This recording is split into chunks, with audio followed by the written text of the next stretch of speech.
Welcome to லில். So இது north ஃப்ரான்ஸில் இருக்கிற ஒரு இடம். பார்த்து முடிச்சுட்டு அப்படியே வெளியில் நடந்து வந்தோன்னா இங்கே அந்த சிட்டடல்ன்ற இடம் இருக்குது. சிட்டடல்ன்றது வந்து ஒரு 5 பாயிண்ட் ஸ்டார் ஷேப்பில் பென்டகன் மாதிரின்னு வச்சுக்கோங்களேன். உள்ளுக்குள்ளே வந்து சுற்றி பில்டிங்ஸு, நடுவில் பார்க் மாதிரி. அது எல்லாமே ஒரு ஆளோட மேன்ஷனோ வீடோ ஏதோ சொன்னாங்க. இங்கே பாருங்கள், ஆடு மேயுது. அந்த ஆடு மேயறதுக்கு நாய் காவல். வாவ், இதெல்லாம் ஆடு வந்துட்டானா? பதட்டப்படாதீங்க மாமா. தலை துண்டா மாமா, தலை துண்டா, கழுத்து துண்டா, குடலு துண்டா, ஈரல் துண்டா, சும்மா தனித்தனியா பிரிச்சு பிரிச்சு பிரிச்சு வச்சிடுறேன். ஓ, எலக்ட்ரிக் ஃபென்ஸ் இதுவும். அதான் என்னடா சத்தம் கேட்டுச்சேன்னு பார்த்தேன். சும்மா தொட்டுறாதீங்க, ஷாக் அடிச்சிடும். இதுதான் அந்த சிட்டடலோட என்ட்ரன்ஸ். ஃபுல்லாக பிரிக்ஸில் கட்டியிருக்காங்கன்னு நினைக்கிறேன். ஏன்னா இது அவ்வளோ பழங்காலத்தில் ராக்கில் கட்டுறதுக்கு ஓரளவு பழங்காலம் தான். ஒரு 100-200 வருஷம் இருக்கும் பழசு. மிலிட்ரி டிஃபென்ஸா? என்னதுடா இது? ஏதோ தப்பான இடத்துக்குள்ளே வந்துட்டேன்னா. எஸ், ஸோ இதுதான் பான்ஸ் நெப்போலியன் பிரிட்ஜ். ஸோ இதை அப்படியே காட்டுறேன் பாருங்கள். தண்ணி கேவலமாக இருக்குது, பட் ஸ்டில் பிரிட்ஜு அழகாக இருக்குது பார்க்க.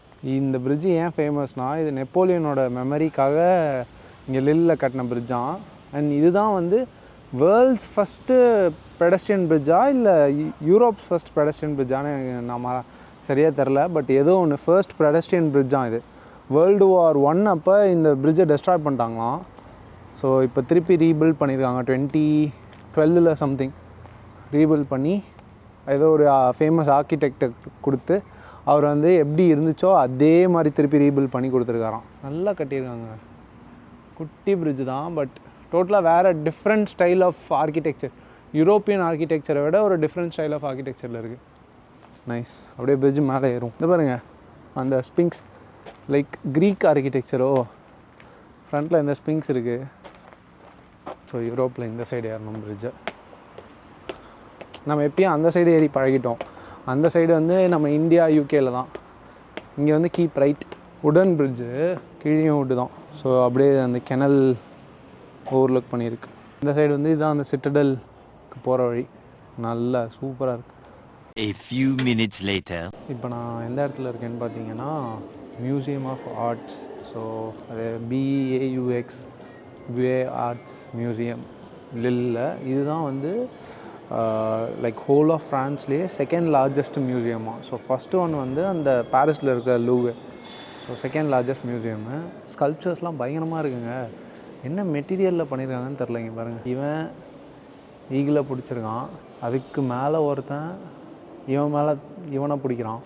என்ன நடக்குது ஒன்றும் புரியல. எல்லாமே ஃப்ரெண்ட்ஸில் வேறு எழுதியிருக்கு, இங்கிலீஷில் எதுவுமே எழுதலை. ஸோ என்னால் எக்ஸ்பிளைன் பண்ண முடியாது, சாரி. ஆனால் இவன் விரல் வந்து உடஞ்சி போயிருக்கு, பார்த்தீங்கன்னா தெரியும். ஓ மை காட், இந்த லேடிக்கு யாராவது ட்ரெஸ் கொடுங்கப்பா. இங்கே பாருங்கள் லைட் எப்படி போட்டிருக்காங்கன்னு. இட்ஸ் லைக் பேப்பராக கிளாஸா தெரில, ஏதோ ஒரு மெட்டீரியலு. அது அப்படியே கீழே வரைக்கும் தொங்குது. கிளாஸ் மாதிரி தான் இருக்குது பார்க்க. மியூசியம் பயங்கரமாக இருக்கே. ரொமான்ஸ், இதெல்லாம் ரொமான்ஸ். என்னப்பா தம்பி நீ பண்ணுற பின்னாடி? அடிக்க போகிறேன் சப்பு சப்புன்னு. ஸோ இது வந்து ஸ்கல்ப்சர்ஸ்க்கான மியூசியம்னு நினைக்கிறேன். உள்ளே ஃபுல்லாக ஸ்கல்ப்சர்ஸ் தான் இருக்குது. இது என்ன டார்க் ஜீசஸா? தாடிலாம் வச்சுருக்காரு. ஓ, ஜீசஸ் தாடி வச்சுருப்பாரோ எப்பயும். சாரி, மதர் மேரியா. ஹென்ரி டான்டேவா 1265 to 1321. ஓ மை காட், அவ்வளோ பழசு இவ்வளோ செம்மையாக இருக்கா? என்னால் நம்ப முடியலையே. ஓ இல்லை, இது 1891 பண்ணது. அந்த டான்டே வாழ்ந்தது வந்து 1265 to 1321. ஃப்ரீன்றதுனால நானும் வந்துட்டேன் உள்ளே. இவன் யாரா வாயை பிளந்துட்டுருக்கான்? அங்கே ஒரு ஆம்பளை வாயை பிளந்துட்டுருக்காரு, இங்கே ஒரு பொம்பளை வாயை பிளந்துட்டுருக்கா. இது இரும்பா? அதான் பார்த்தேன். எப்படா கல்லை இவ்வளோ ஷார்ப்பாக செதுக்குனானுங்கன்னு. செமையாக செதுக்கிறேன். இப்போ நாங்கள் இலை வச்சுருக்கானுங்க. Jean Alexandre Falguière. ஸோ இது அந்த ஃபேமஸ் ஸ்டாச்சு போல். எனக்கு இதை பற்றி ஏதாவது லாங்குவேஜ் புரிகிற மாதிரி இருந்தால் வச்சு நான் உங்களுக்கு சொல்லுவேன். லாங்குவேஜும் புரியல, ஒன்றும் புரியல. சும்மா நானும் ஸ்டாச்சு தான் பார்த்துட்ருக்கேன். நீங்களும் அதே மாதிரி பாருங்கள் ஸ்டாச்சுவை. இவர் சுற்றியில் வச்சுட்டு வேலை பார்த்து டயர்டாகிட்டு உட்காந்துருக்காரு போல். செல்போனை மூஞ்சிக்கு நேரம் காட்டி என்னமோ பண்ணுறேன். அந்த காலத்தில் மேலாடை போட மாட்டாங்களோ, கீழாடை மட்டும்தானோ. இங்கே பாருங்கள், குழந்தை வாரியர். ஹென்ரி 4 இன்ஃபேண்ட்டான். Henri 4 infant. ஓ, ஒரு குழந்தையிலே வாரியர் ரைட்டர் போல். ஓ, இது சிலைக்கு யூஸ் பண்ண பொருள். எதை யூஸ் பண்ணால் எப்படி stages of sculpting. So first இதை யூஸ் பண்ணால் இந்த மாதிரி ஆகும், இப்படி இருக்கிற கல். செகண்டு இதை யூஸ் பண்ணால் இந்த ஸ்டேஜுக்கு கொண்டு வரலாம். தேர்டு அதை விட குட்டி சைஸ் யூஸ் பண்ணால் கொஞ்சம் நல்லா பாலிஷ் ஆகுது. ஃபோர்த்து இது எல்லாத்தையும் யூஸ் பண்ணால் perfect finish. Oh my god, இங்கே பாருங்கள் எவ்வளோ பெரிய சிலை, குதிரை சிலை. செவாலியர் எர்ராண்ட், யாருன்னு தெரில. ஃபுல் அண்ட் ஃபுல் சிலைகள் மட்டுமே தான் இங்கே உள்ளது. ஒரு தலையை வேற வெட்டி எடுத்துகிட்டு போகிறாங்க பாருங்க. அதுவும் பார்க்க டீமன் கொம்புலாம் இருக்குது தலையில். ஸோ இது ஏதோ மித்திக்கல் ஃபிகர் போல், லைஃப் சைஸ் ஃபிகர்னு நினைக்கிறேன். ஏன்னா நேர்லேயும் இவ்வளோ பெருசு தான் இருந்திருப்பாங்க. குதிரை என்ன பெருசு, வா சூப்பராக இருக்குது. இங்கே கீழே நடந்து வந்தால் இருட்டாக ஒரு கொகை எஃபெக்ட் இருக்குது. இதெல்லாம் ஃபுல்லாக ஆன்டிக்ஸாம். ஸோ ஆன்டிக்ஸ்லாம் ரொம்ப பழைய காலத்து. மேலே இருந்தது ஸ்கல்ப்சர்ஸ், ஸோ கீழே இருக்கிறது ஆன்டிக்ஸ். ஜீசஸோட ஸ்கல்ப்சர் வுட்டில் பண்ணியிருக்காங்க போலுங்க. இங்கே பாருங்கள், வுடன் ஸ்கல்ப்சர்ஸ். வா, கோல்டா?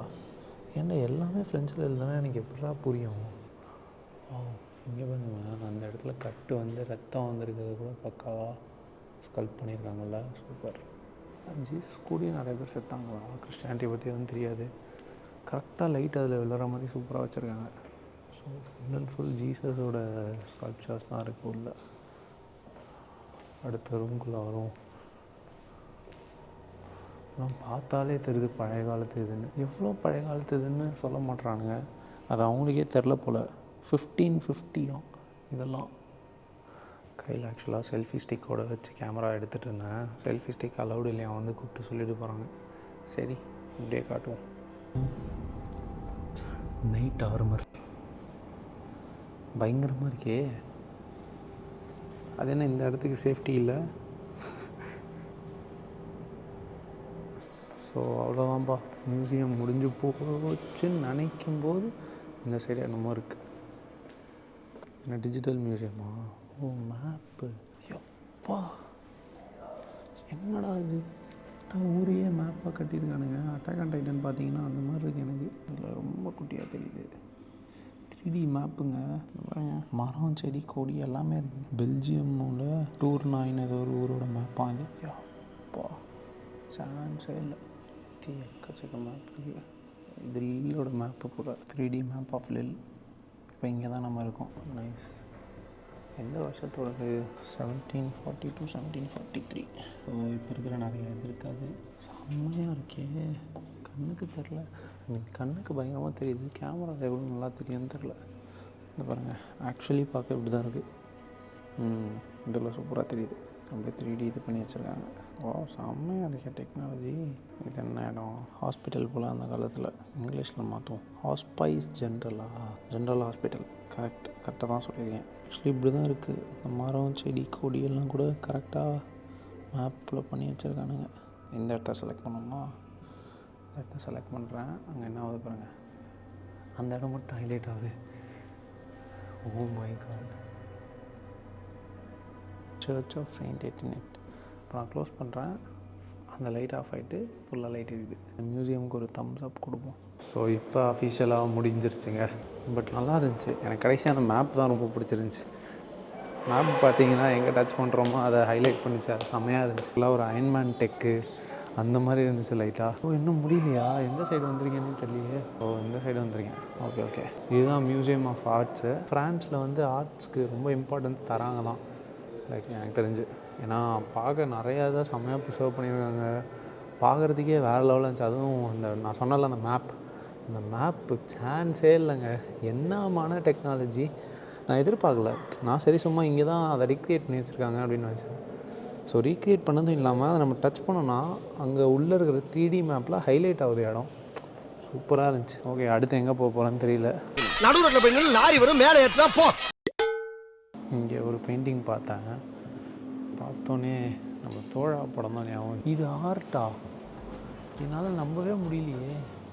மியூசியமில் வச்சுருக்கிற அளவுக்கு பெரிய ஆர்ட்டா? கார்த்தி சார், நீங்கள் அவ்வளோ காசுக்கு அந்த தோழா படத்தில் பிரகாஷ் ராஜ்கிட்ட விற்றது கரெக்டு தான். பார்த்து மியூசியம்லலாம் என்னென்னலாம் வச்சுருக்கானுங்க. நம்பவே